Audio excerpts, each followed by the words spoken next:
أما بعد فإن خير الحديث كتاب الله وخير الهدي هدي محمد صلى الله عليه وسلم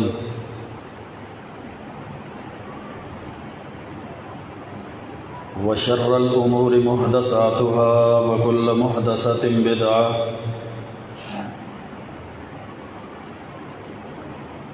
وكل بدعة ضلالة وكل ضلالة في النار. قال الله عز وجل في كلامه العزيز: أعوذ بالله السميع العليم من الشيطان الرجيم. بسم الله الرحمن الرحيم. إن الذين آمنوا وعملوا الصالحات كانت لهم جنات الفردوس نزلا.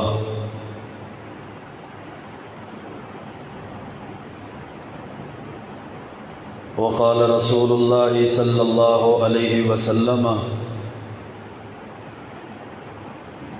الحج المبرور ليس له جزاء إلا الجنة.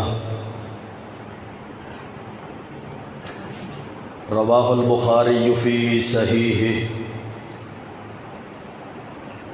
رب اشرح لي صدري ويسر لي أمري واحلل عقدة من لساني يفقهوا قولي. رب زدني علما سبحانك لا علم لنا إلا ما علمتنا إنك أنت العليم الحكيم. اللهم صل وسلم على نبينا محمد وعلى آله وبارك وسلم وصل عليه.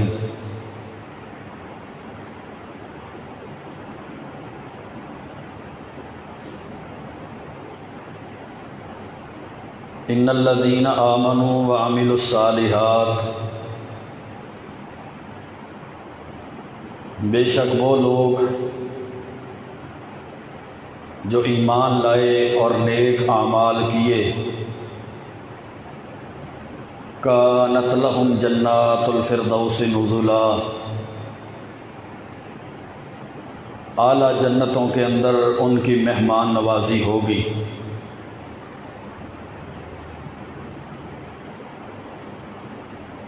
اللہ عز و جل کے ہاں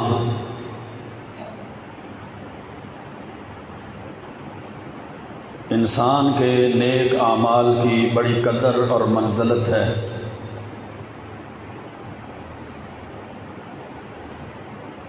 پھر نیک اعمال میں سے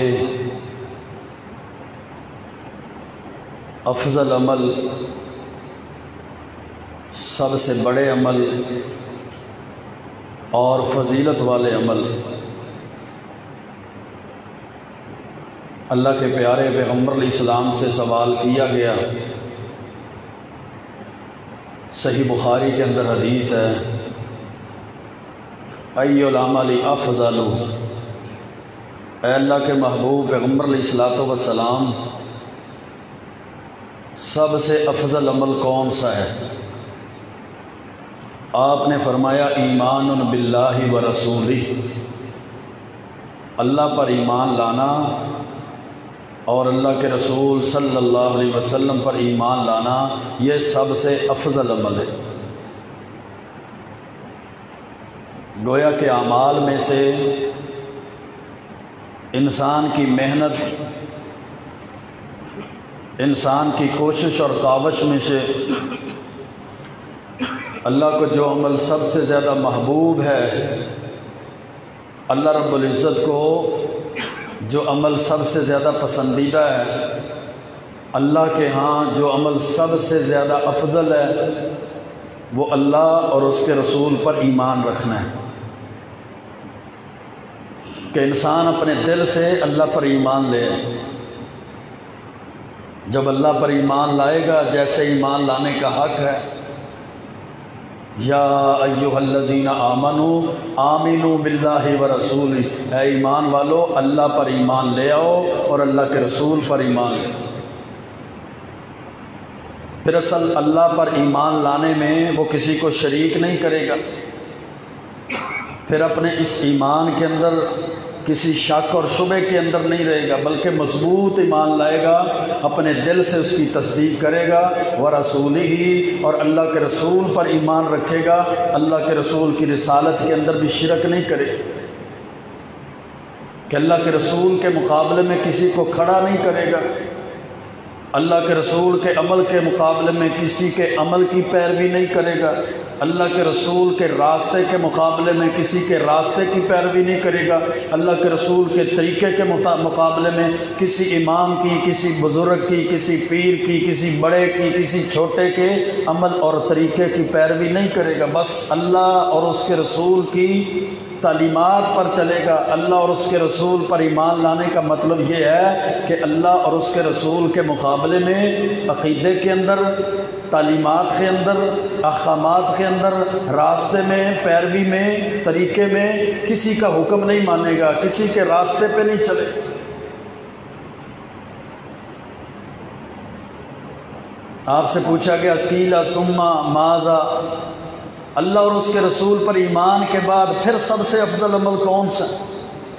آپ نے فرمایا الجہاد فی سبیل اللہ، اللہ کے راستے میں جہاد کرنا، اپنے مال کو لے کر اللہ کے راستے میں نکل جانا، اپنی جان کو لے کر اللہ کے راستے میں نکل جانا، کافروں سے، یہودیوں سے، عیسائیوں سے، کفار سے لڑنا، اللہ کے دین کے غلبے کے لیے کوشش اور کاوش کرنا، یہ جہاد فی سبیل اللہ، یہ اللہ کے ہاں ایمان کے بعد سب سے بڑا افضل عمل۔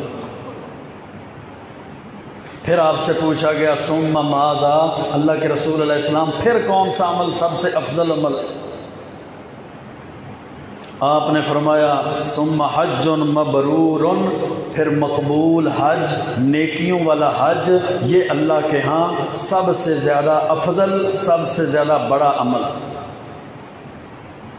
حج مبرور ایمان کے بعد، جہاد فی سبیل اللہ کے بعد جتنے بھی نیک اعمال ہیں، جتنے بھی انسان عمل کرتا ہے، ان ساری نیکیوں میں سے، سارے اعمال میں سے سب سے زیادہ فضیلت والا عمل حج مبرور ہے۔ اور حج مبرور، حج کی فضیلت کتنی ہے؟ صحیح البخاری کے اندر حدیث ہے، اللہ کے رسول صلی اللہ علیہ وسلم نے فرمایا الحج المبرور لیس لہ جزاء الا الجنہ، حج مبرور کی جزا جنت کے علاوہ کچھ نہیں۔ گویا کہ حج کرنے والے بندے کی جزا جنت ہے، اللہ اس کے بدلے میں، حج کے عمل کے بدلے میں اس کو جنت عطا کر دے۔ اور صحیح بخاری اور مسلم کے اندر حدیث ہے، اللہ کے پیارے پیغمبر علیہ الصلوۃ والسلام نے فرمایا من حج للہ، جو اللہ کے لیے حج کرتا ہے، فلم یرفس ولم یفسق، کوئی بےہودہ کام نہیں کرتا، اس کے دوران کوئی گناہ نہیں کرتا، خرج من ذنوبہ کیوم ولدتہ امہ، اپنے حج والے عمل کی وجہ سے وہ گناہوں سے اس طرح نکل آتا ہے جیسے آج اپنی ماں کے پیٹ سے پیدا ہوا ہے۔ یعنی گویا کہ حج کی فضیلت اتنی زیادہ ہے کہ انسان کے سارے گناہ معاف ہو جاتے ہیں، اللہ رب العزت اس کو جنت عطا کر دیتا ہے، اور اللہ رب العزت گناہوں سے اس طرح اس کو پاک کر دیتا ہے جیسے ماں کے پیٹ سے پیدا ہونے والا بچہ گناہوں سے پاک۔ یہ حج کی فضیلت ہے، یہ حج کی برکات ہیں، یہ حج کی اہمیت ہے۔ حج جیسا عظیم عمل جو دین اسلام کی بنیادوں میں سے ایک بنیاد ہے، اللہ رب العزت نے اس کا اتنا زیادہ فائدہ، اتنی زیادہ اہمیت اور اتنی زیادہ فضیلت رکھی۔ اور اللہ کے پیارے پیغمبر علیہ الصلوۃ والسلام نے شریعت مطہرہ کے اندر کچھ ایسے اعمال کا ذکر کیا ہے، کچھ ایسی نیکیوں کا بھی ذکر کیا ہے جو اعمال حج کے ثواب کے برابر ہیں۔ عمل کرنے والا جب وہ عمل کرتا ہے، اللہ تعالیٰ اس کو اتنا اجر دیتا ہے، اتنا ثواب دیتا ہے جتنا ایک حاجی کو حج کرنے کا ثواب دیتا ہے۔ یعنی حج کے ثواب کے برابر اعمال ہیں، اللہ کے محبوب پیغمبر علیہ الصلوۃ والسلام نے ان کا ذکر کیا۔ جیسے جامع ترمذی کے اندر حدیث ہے، اللہ کے پیارے پیغمبر علیہ الصلوۃ والسلام نے ان لوگوں کا ذکر کیا جو حج کی خواہش رکھتا ہے، نیکی کی خواہش رکھتا ہے، لیکن اس کے پاس طاقت نہیں ہے۔ اللہ رب العزت اس خواہش کی وجہ سے ہی اس کو حج کا اجر اور ثواب عطا کر دیتا۔ اللہ کے پیارے پیغمبر علیہ السلام نے فرمایا انما الدنیا لاربعۃ نفر، دنیا 4 قسم کے لوگوں کے لیے، عبد رزقہ اللہ مالا، ایک وہ بندہ جس کو اللہ نے مال بھی دیا، وعلما، اور علم بھی دیا، فہو یتقی فیہ ربہ ویصل فیہ رحمہ، اللہ رب العزت نے اس کو مال بھی دے دیا، اللہ نے اس کو علم بھی دے دیا، اب وہ اس علم کی وجہ سے اللہ سے بھی ڈرتا ہے اور صلہ رحمی بھی کرتا ہے، رشتہ داری کو بھی جوڑتا ہے۔ پہلا وہ بندہ جس کو اللہ نے مال بھی دیا ہے، جس کو اللہ نے علم بھی دیا ہے، اپنے مال میں اپنے علم میں اتنا مالدار ہے کہ اللہ کی بغاوت نہیں کرتا، اللہ سے بھی ڈرتا ہے اور صلہ رحمی کرتا ہے، رشتہ داری کو نہیں توڑتا، رشتہ داری کو جوڑے رکھتا ہے، وَيَعْلَمُ لِلَّهِ فِيهِ حَقًّا، اور جانتا ہے کہ اللہ کا حق اس میں کیا ہے، اللہ کے حق کو بھی پہچانتا ہے۔ فَهَذَا بِأَفْضَلِ الْمَنَازِلِ، تمام لوگوں میں سے اللہ رب العزت کے ہاں یہ سب سے منزل اور مقام کے لحاظ سے سب سے افضل آدمی، افضل المنازل، یہ سب سے افضل منزل میں ہے، افضل مقام میں ہے۔ کون سا بندہ؟ جس کو اللہ نے مال بھی دیا ہو، جس کو اللہ نے علم بھی دیا ہو، پھر وہ اللہ سے بھی ڈرے، رشتہ داری کو بھی جوڑے، وَيَعْلَمُ لِلَّهِ فِيهِ حَقًّا، اور اللہ کے حق کو بھی پہچانے۔ اللہ کے ہاں یہ سب سے زیادہ فضیلت والا انسان۔ دوسرا بندہ وَعَبْدٍ رَزَقَهُ اللَّهُ عِلْمًا وَلَمْ يَرْزُقْهُ مَالًا، دوسرا بندہ جس کو اللہ نے علم تو دیا ہے، دین تو سکھایا ہے، قرآن و سنت کی تعلیمات کا تو اس کو پتہ ہے، لیکن دنیا کا مال اس کے پاس نہیں، مال کے لحاظ سے غریب ہے، لیکن علم کے لحاظ سے، علم کی دولت اللہ نے اس کو دی ہے، فَهُوَ صَادِقُ النِّيَّةِ، اس کی نیت سچی ہے، یقول، سچی نیت سے کیا خواہش کرتا ہے، لَوْ أَنَّ لِي مَالًا لَعَمِلْتُ بِعَمَلِ فُلَانٍ، اگر میرے پاس بھی مال ہوتا نا، مال، تو میں بھی اتنا خرچ کرتا اللہ کے راستے میں جتنا وہ فلاں امیر آدمی اللہ کے راستے میں خرچ کرتا ہے۔ اس سچی نیت کی وجہ سے فَهُوَ بِنِيَّتِهِ فَأَجْرُهُ مَا سِوَاءٌ، اللہ کے رسول علیہ الصلوۃ والسلام نے فرمایا اللہ تعالیٰ اس غریب علم والے شخص کو امیر خرچ کرنے والے سخی کے برابر اجر اور ثواب عطا کرتا، جتنا وہ مال خرچ کر کے اس نے ثواب لیا ہے،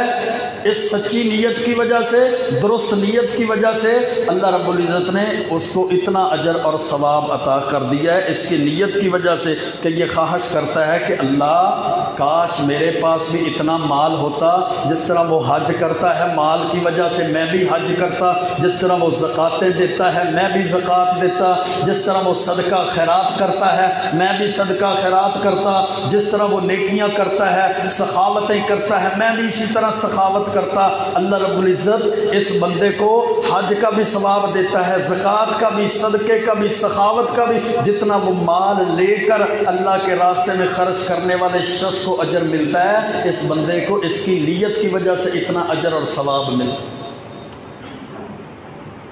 تیسرا بندہ وَعَبْدٍ رَزَقَهُ اللَّهُ مَالًا،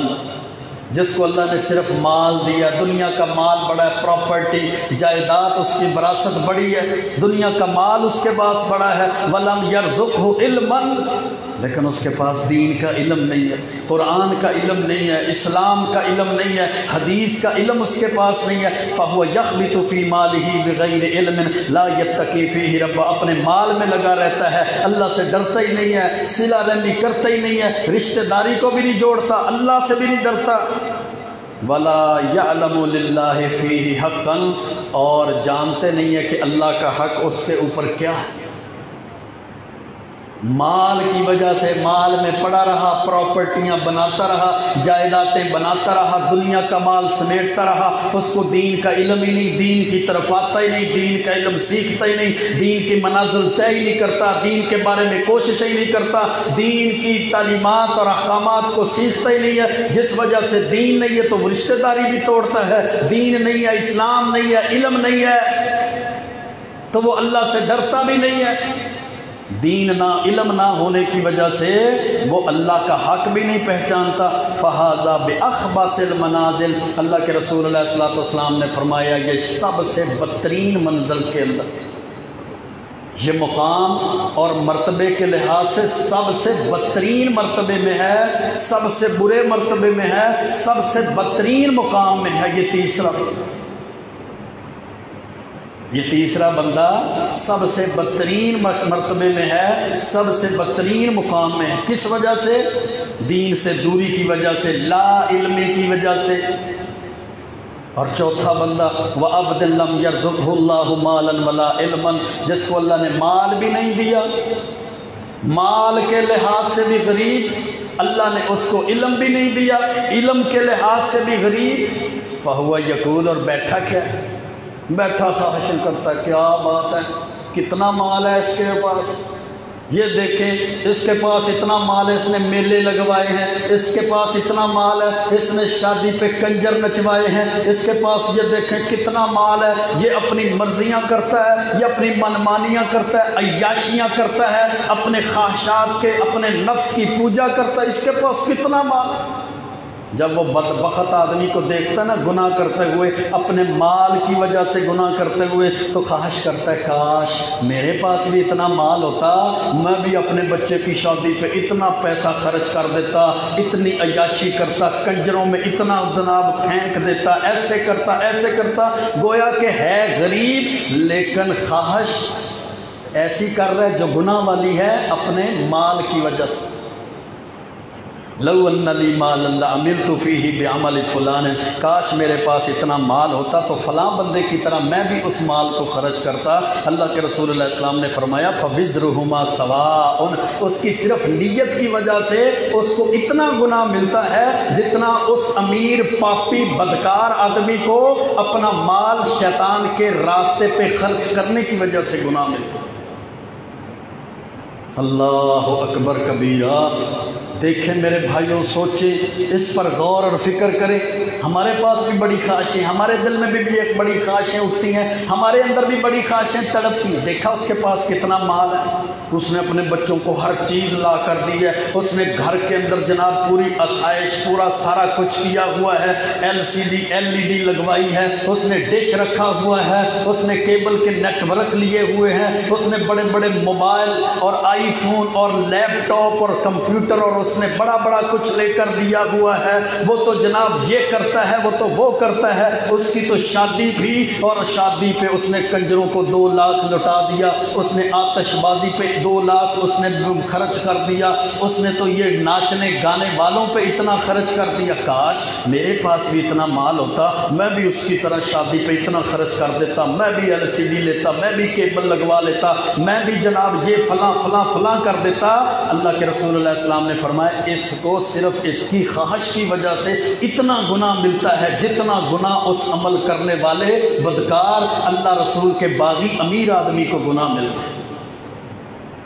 صرف اس کی نیت کی وجہ سے اس پر بوجھ، جیسے نیکی کرنے والے کی نیت کی وجہ سے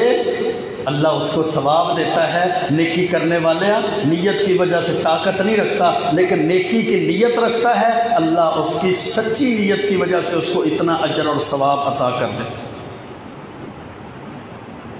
یہ ایسا بندہ ہے جو صرف نیت کی وجہ سے حج کا ثواب لے لیتا ہے، حج کی طاقت نہیں نہ رکھتا، لیکن حاجیوں کو دیکھ کے سچی نیت کرتا ہے کاش میرے پاس بھی طاقت ہوتی، مال ہوتا، میں بھی حج کے لیے جاتا، بیت اللہ کے مناظر کو دیکھتا ہے کاش میں بھی یہاں جا سکتا، طواف کو دیکھتا ہے، صفا مروہ کی سعی کو دیکھتا ہے، عرفات کے میدان کو دیکھتا ہے، مینا کو دیکھتا ہے، جمرہ اولا عقبہ وسطیٰ کو کینکریاں مارتے ہوئے دیکھتا ہے، اور سچی نیت سے خواہش کرتا ہے کاش اللہ مجھے بھی طاقت دے میں بھی حج کروں۔ اللہ اس کی نیت کی وجہ سے اس کو حج کا ثواب اور اجر عطا کر دیتا۔ یہ آواز تھوڑی سی صحیح کر،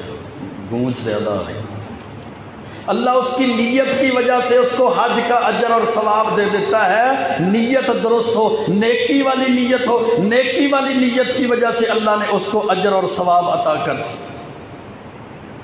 حج جتنا بڑا عمل اور ثواب، اللہ کے رسول علیہ الصلوۃ والسلام نے دوسری حدیث میں صحیح الجامع کی حدیث ہے، جو بندہ با جماعت نماز پڑھنے کے لیے گھر سے نکلتا ہے نا، با جماعت نماز پڑھنے کے لیے جب گھر سے نکلا، با وضو ہو کر گھر سے نکلتا ہے، اللہ رب العزت اس بندے کو بھی اجر اور ثواب عطا کرتا ہے۔ اللہ کے رسول صلی اللہ علیہ وسلم نے فرمایا، من مشى الى صلاۃ مکتوبۃ فی جماعہ، جو بندہ فرض نماز پڑھنے کے لیے گھر سے نکلتا ہے، فَهِيَ كَحَجَّةٍ، وہ ایسے ہی ہے جیسے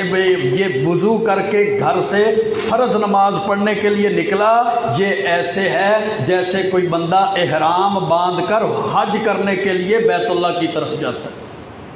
وَمَن مَشَىٰ إِلَىٰ صَلَاةٍ تَطَوُّعٍ، اور جو نفل نماز پڑھنے کے لیے گھر سے نکلتا ہے، وضو کر کے نکلتا ہے، فَهِيَ كَعُمْرَةٍ تَامَّةٍ، وہ بندہ ایسے ہے جیسے کوئی عمرہ کرنے کے لیے اپنے گھر سے نکلتا۔ اور دوسری روایت جو ابو داود کے اندر ہے، اس میں اللہ کے رسول صلی اللہ علیہ وسلم نے فرمایا، من خرج من بیتہ متطہرا الی صلاۃ مکتوبۃ فاجرہ کاجر الحاج المحرم،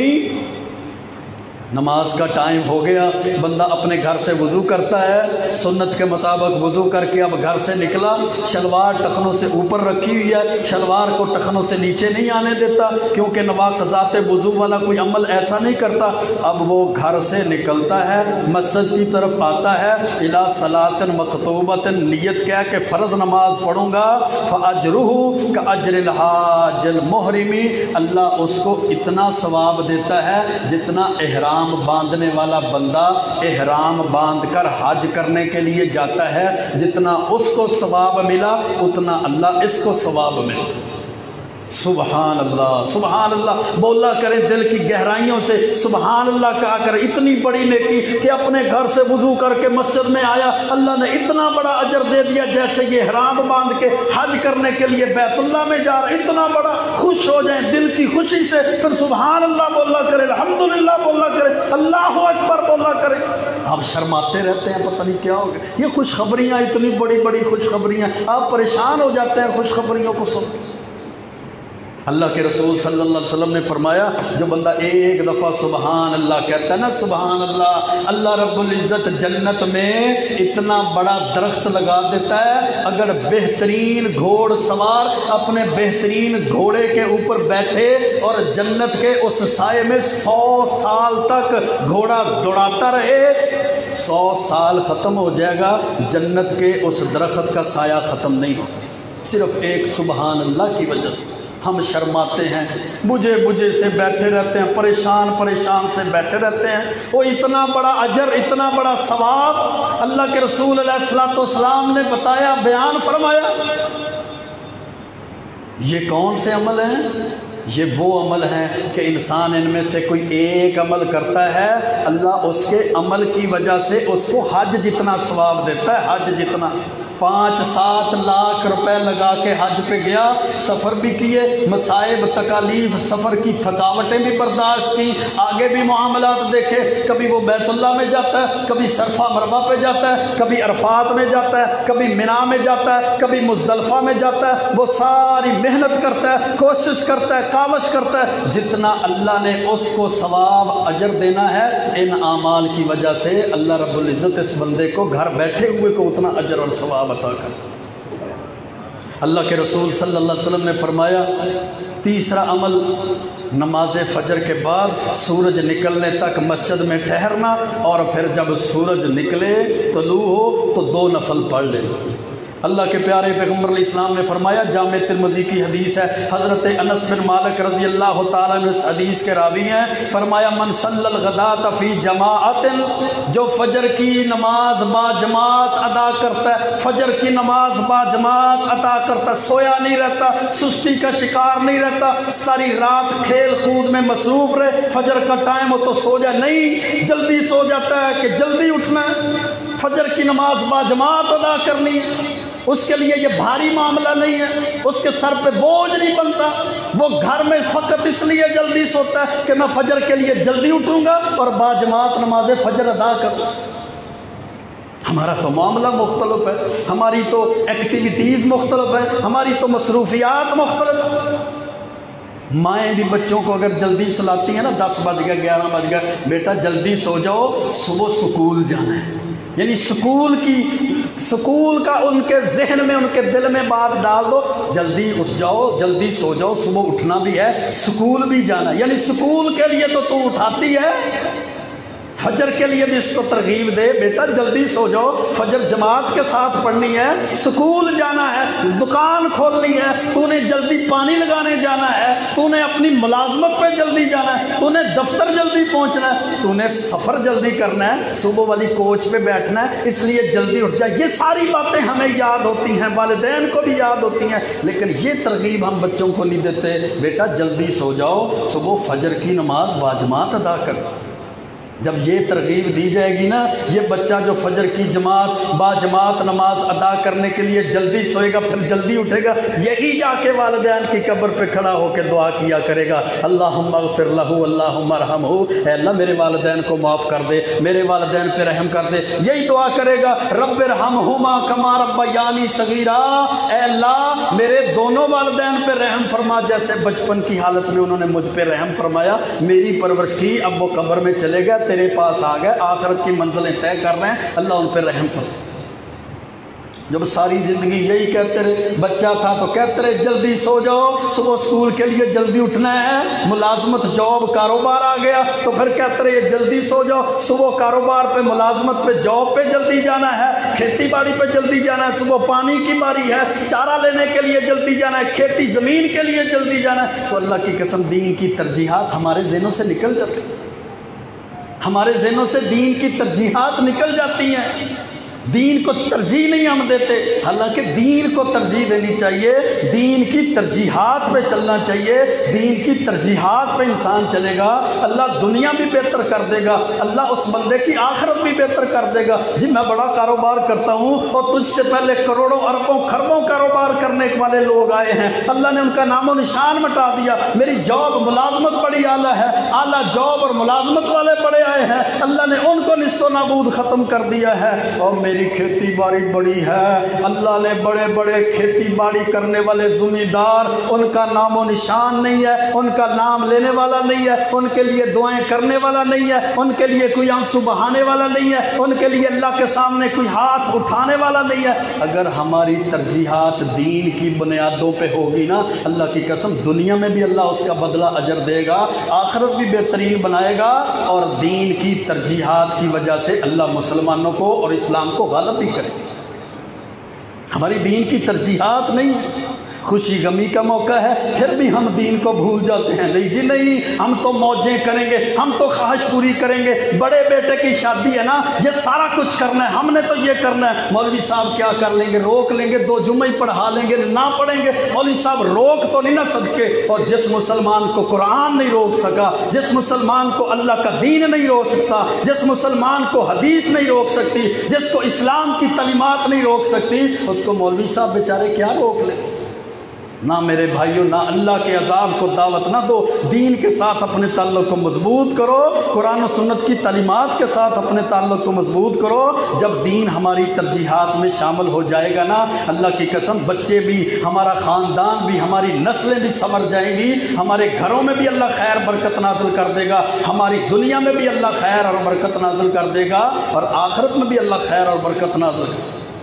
ربنا آتنا فی الدنیا حسنہ، جنہوں نے صرف یہی دعا کی نا، اللہ ہماری دنیا بہتر بنا دے، بس دنیا کے اندر نام ہو جائے، دنیا میں ہمارا برانڈ ہو جائے، دنیا میں ہمارا سٹیٹس ہو جائے، دنیا دنیا دنیا آ جائے، ما لہ فی الآخرۃ من خلاق، اللہ کا قرآن کہتا ہے آخرت میں ان کو کچھ بھی نہیں ملے گا۔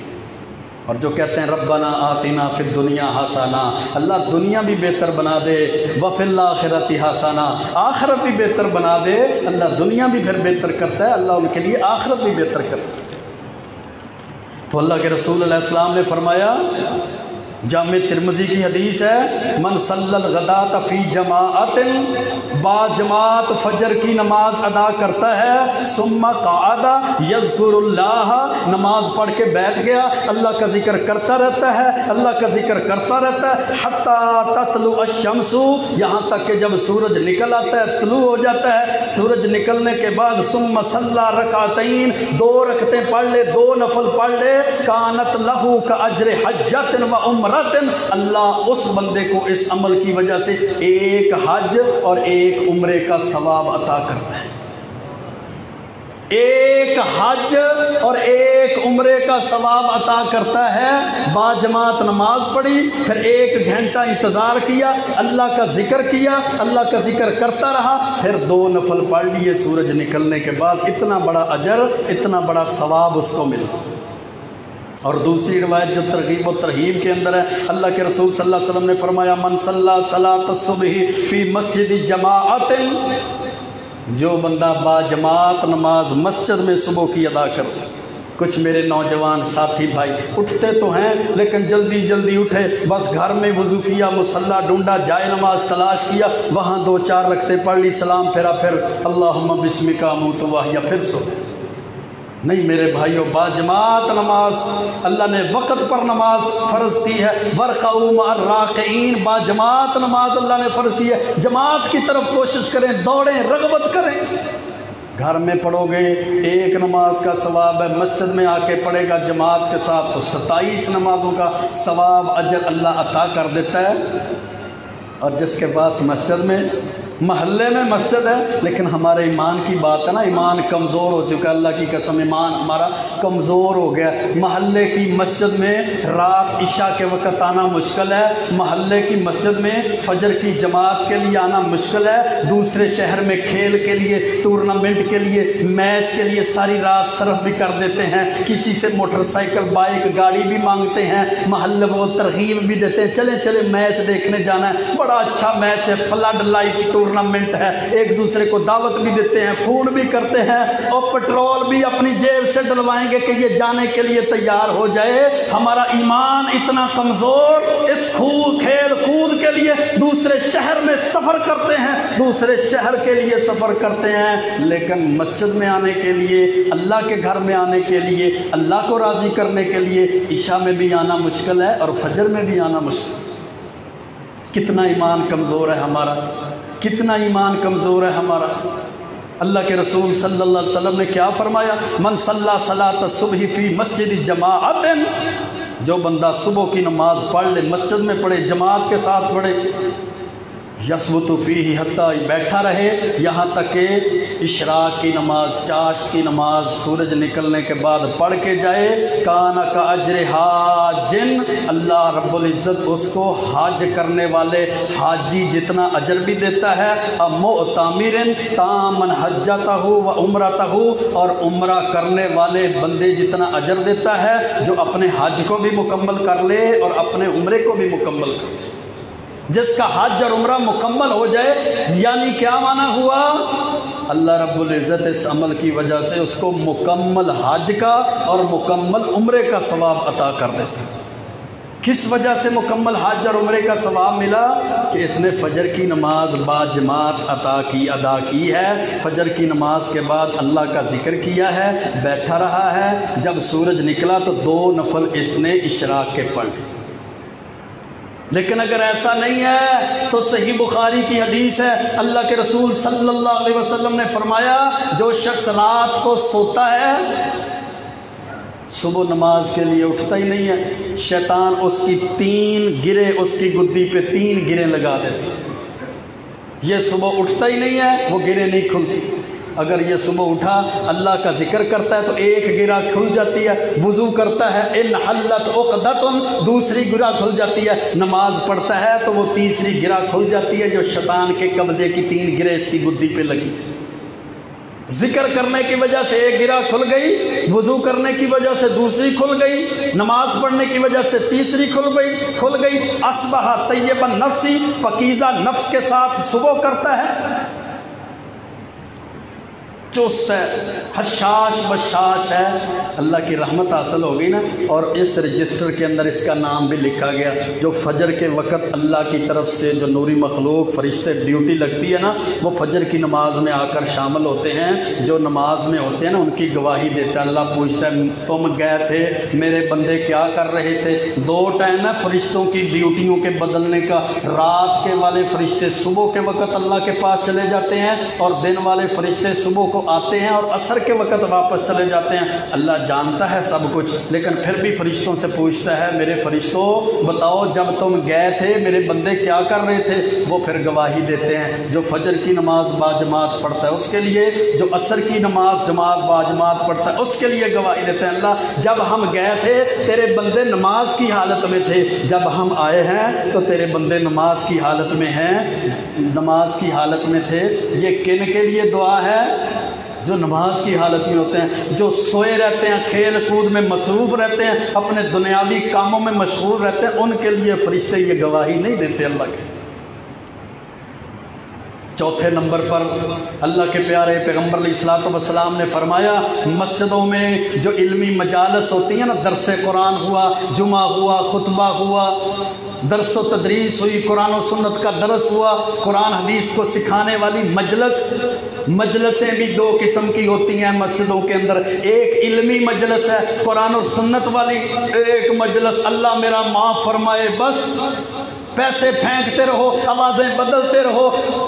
وہ پتہ نہیں کیا کرتا رہتا ہے، کیا بناتا رہتا ہے، کیا بنتا رہتا ہے، وہ ڈھولے سناتا ہے، مائے سناتا ہے، گانے سناتا ہے، یا تم کو انڈیا کے گانوں کی طرزوں پہ جناب وہ نعتیں سناتا ہے، کلا باندھا ہوا ہے، تم بڑے خوش ہوتے ہو، واہ واہ واہ واہ بلے بلے ہوگی، مسجد کے تقدس کو پامال کیا ہوا ہے، وہاں لطیفے سنائے جا رہے ہیں، وہاں شعر و شاعری ہو رہی ہے، وہاں بکواسیات ہو رہے ہیں، وہاں انڈیا کے گانوں کی طرز پر اشعار سنائے جا رہے ہیں، لوگوں کو ہنسایا جا رہا ہے۔ وہ علمی مجلس کم اور سٹیج ڈرامہ زیادہ بنا ہوا ہے۔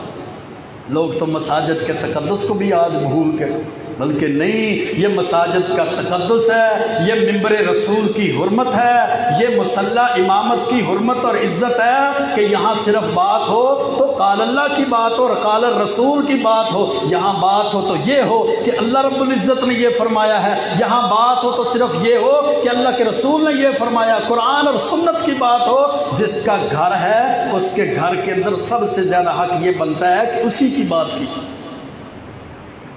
جھوٹے قصے، جھوٹی کہانیاں، ممبر پہ کھڑا ہو گیا، وہ گیا، وہ آیا، اس نے دیوار پہ بیٹھا، چل دیوار نے چلنا شروع کر دیا، اس نے پانی کا حکم دیا، رک جا، رک گیا، وہ گزر گیا، وہ یہ ہو گیا، سبحان اللہ، واہ واہ واہ، بلے بلے، چس آ گئی، باہر نکل کے پوچھتے ہیں جی کی ہویا ہے؟ چس بڑی آئی پر سمجھ نہیں آکھی، مولوی صاحب نے آکھیا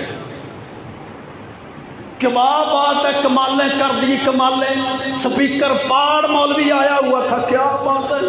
اور جناب اس نے تو چس کروا دی، تو سپیکر ایسے کر دیا، ایسے کر دیا۔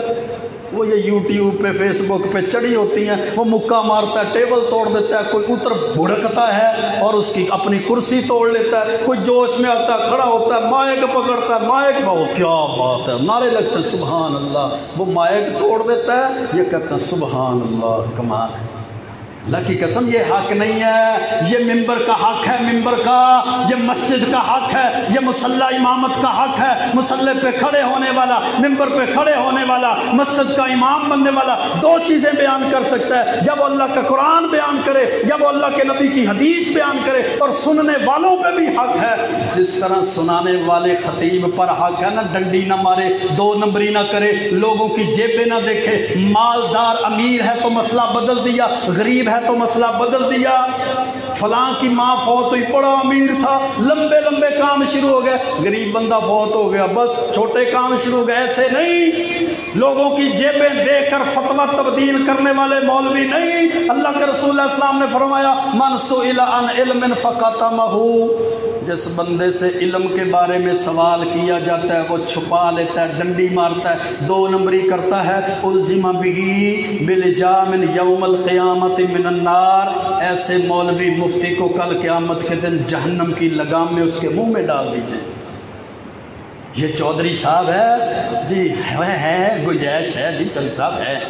یہ مسجد کا صدر ہے؟ جی بالکل صدر صاحب گنجائش ہے، آپ کہہ رہے ہیں یہ غریب، کوئی گنجائش نہیں، بڑی سختی ہے اس معاملے میں، آپ کیا بات کرتے ہیں؟ اس نے مسجد کو 50,000 دے دیا، مدرسے کو دے دی، جی جیسے آپ حکم فرمائیں انشاءاللہ رخصت ہو جائے گی، مل جائے گی، مطالعہ کرتا ہوں کوئی رخصت آ جائے گی۔ جنازے بھی بدل گئے، جنازوں کے بعد قبرستان کے طریقہ کار بھی بدل گئے، غریب تے منٹ مارو جان چھڑاؤ تے امیر تے وزانہ بھی دوانیاں شروع کر دو، موجہ نہیں لگیاں، یہ تو مال آئے گا، مال ایسا نہیں،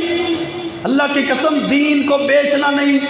مسجد کا صدر ہو، مسجد کا خزانچی ہو، مسجد کی انتظامیہ ہو، مسجد کے ساتھ تعاون کرنے والا ہو، وہ مدرسے چلانے والا ہو، وہ تنخواہیں دینے والا ہو، وہ مولوی صاحب کی خدمت کرنے والا ہو، پھر بھی وہی مسئلہ۔ اور مسجد پہ غریب شخص جو صرف کبھی کبھی آتا ہے اس کا معاملہ تو پھر بھی وہی مسئلہ، مسئلہ نہ بدلے۔ کوٹھی دیکھ کر مسئلہ بدل دیا، کپڑے دیکھ کر بدل دیا، جیب دیکھ کر فتویٰ بدل دیا،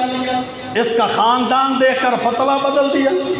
جیسے پیر فقیروں کو ہم لے آتے ہیں، جادو ہے، ٹونا ہے، بڑی سختی ہے، وہ گھر میں داخل ہوتے ہیں، گیٹ دیکھا، مال دیکھا، کوٹھی دیکھی، فیس بڑھ گئی، گھر میں داخل ہوئے کچھ بھی نہیں تو فیس کم ہو گئی۔ یہ دینداری نہیں، علماء کا کام ہے دین بیان کریں، دین حق بیان کریں، اللہ کے قرآن سے بڑھ کر حق نہیں ہے، حدیث بیان کریں، اللہ کے نبی کی بات سے بڑھ کر کوئی حق نہیں ہے۔ اور سننے والے کا بھی کام ہے کہ جب قرآن کی بات کی جائے، حدیث کی بات کی جائے، پھر وہ سن لے، یہ نہ کہ میرا مولوی نہیں مانتا، میرے پیر صاحب کا مسئلہ، میری برادری کا مسئلہ، میرا خاندان، میری قوم، میرے آبا و اجداد، میرا پیو دادا تے انج کردا سی، ہن میں کیویں چھڑ جاواں؟ وجدنا آباءنا، قرآن کہتا ہے مشرکین مکہ سے کہا جاتا تھا دین مانو، اسلام مانو، وہ کہتے تھے وہی کام کریں گے جس کو ہم نے دیکھا کہ ہمارے پیو دادا کرتے تھے وہی کریں گے۔ اللہ کا قرآن کہتا ہے اگر ان کے باپ دادا گمراہ تھے تو کیا وہ بھی گمراہ ہو جائیں؟ یہ باپ دادا والے کو دین کی بات ہے۔ آپ کا حق ہے، آپ کا جو سنتے ہیں گھروں میں سنائے جا کر، علمی مجالس میں شریک ہوتے ہیں، دوستوں کو بھی ترغیب دیں، اپنی بیویوں کو بتائیں، بچوں کو بتائیں، گھر والوں کو بتائیں یہ مسئلہ ایسے ہے، یہ مسئلہ ایسے ہے، شادی خوشی غمی کا مسئلہ ہے تو وہاں بھی دین اسلام کی تعلیمات دیں۔ اللہ کتنا اجر دیتا ہے؟ اللہ کے رسول علیہ السلام نے فرمایا جو مسجد میں علمی مجلس میں شریک ہوتا ہے، من غدا الی المسجد، گھر سے صرف اس لیے آیا کہ مسجد کے اندر درس قرآن ہے، درس قرآن جا کے سنو گا۔ ہم پوچھتے ہیں جی کی فائدہ؟ جی درس قرآن رکھا ہے مسجد میں، ہے کھانے کا انتظام ہے کہ نہیں؟ اگر ہے تو پھر آئیں گے، نہیں ہے تو پھر فائدہ، بریانی بنائی ہے تو آئیں گے، نہیں تو نہیں۔ یہ کیا بات ہوئی؟ وہ دین سے بڑھ کر کوئی نعمت اللہ نے دی ہے؟ عقیدہ توحید سے بڑی اللہ نے کوئی نعمت دی ہے؟ اللہ کے نبی علیہ السلام کی تعلیمات سے بڑی کوئی نعمت ہے؟ من غدا الی المسجد، کھانا کھانے نہیں آتا، لوگوں سے ملاقاتیں کرنے کے لیے نہیں آتا، بلکہ کسی دنیاوی مفاد کے لیے بھی نہیں آتا۔ اللہ کے رسول علیہ السلام نے فرمایا من غدا الی المسجد لا يريد الا ان يتعلم خيرا او يعلمه، مسجد میں آتا ہے تو فقط اس نیت لے کے آتا ہے کہ دین کی بات کو سیکھوں گا یا سکھاؤں گا۔ کانا کا اجر حاج تام من حجتہ، ترغیب و ترہیب کی حدیث ہے، اللہ رب العزت اس دین کی بات سیکھنے والے کے لیے اللہ ایک مکمل حج کا اجر اور ثواب اس کو عطا کر دے۔ جو گھر سے صرف درس قرآن سننے کے لیے آیا، صرف جمعہ سننے کے لیے آیا، صرف کانفرنس سننے کے لیے آیا، صرف مجلس سننے کے لیے آیا، اللہ رب العزت نے اس بندے کو ایک حاجی جتنا مکمل حج کا اجر اور ثواب عطا کر دیا۔ حج کا اجر اور ثواب کتنا؟ الحج المبرور لیس لہ جزاء الا الجنہ، حج مبرور اس کی جزا اللہ کے ہاں جنت کے علاوہ کچھ بھی نہیں۔ باقی انشاءاللہ اگلے جمعے میں یہ موضوع بیان کریں گے۔ اللہ سے دعا ہے اللہ ہمیں صحیح معنوں میں قرآن و سنت کی تعلیمات کو سننے کی، سنانے کی، پھر سب سے بڑھ کر عمل کی توفیق عطا فرمائے۔ وَقُولُ قَوْلِ هَٰذَا أَسْتَغْفِرُ اللَّهَ لِي وَلَكُمْ وَلِسَائِرِ الْمُسْلِمِينَ۔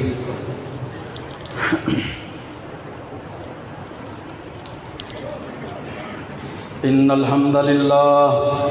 لله نحمده ونستعينه ونستغفره ونعوذ بالله من شرور أنفسنا ومن سيئات أعمالنا من يهده الله فلا مضل له ومن يضلل فلا هادي له أشهد أن لا إله إلا الله وحده لا شريك له وأشهد أن محمدا عبده ورسوله أما بعد فإن خير الحديث كتاب الله وخير الهدي هدي محمد صلى الله عليه وسلم وشر الأمور محدثاتها وكل محدثة بدعة وكل بدعة ضلالة وكل ضلالة في النار. قال الله عز وجل في كلامه اللذيذ إن الذين آمنوا وعملوا الصالحات كانت لهم جنات الفردوس نزلا. وقال الله عز وجل في مقام آخر إن الله وملائكته